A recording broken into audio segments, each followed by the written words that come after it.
Bismillahirrohmanirrohim. Boshladik. Uyda bolajonlaring tabiiy kalsiy. Tvorogni o'zini ko'p bolalar yemaydi, chunki ta'msiz bo'lgani uchun. Hozir buni bolalarga yegizish yo'lini ko'rsataman. Men bugun buni домашний xatqa tayyorlayman. Buni sug'ushonka qo'shib tayyorlasalaring ham bo'ladi. Smetanaga ham juda ham zo'r chiqadi, qo'yiq bo'lib massa bo'ladi. Buni tayyorini ham sotishadi. O'zlarining gapga bilan qilsalar ham bo'ladi.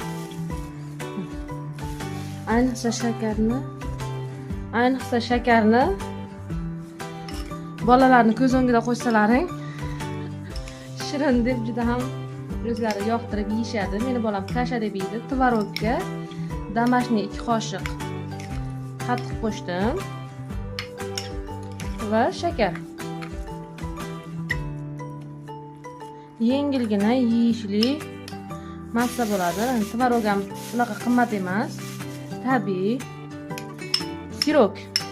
Do'konda 5 minglardan sotadigan tabiiy sirok.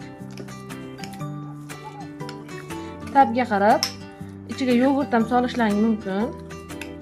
Lekin shuni o'zi ham juda ham zo'r bo'lgani uchun men qo'shmayman yogurt.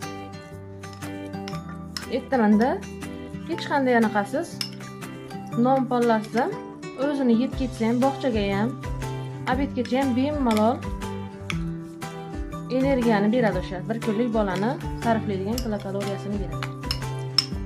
Tavsiya qilaman. Zo'r.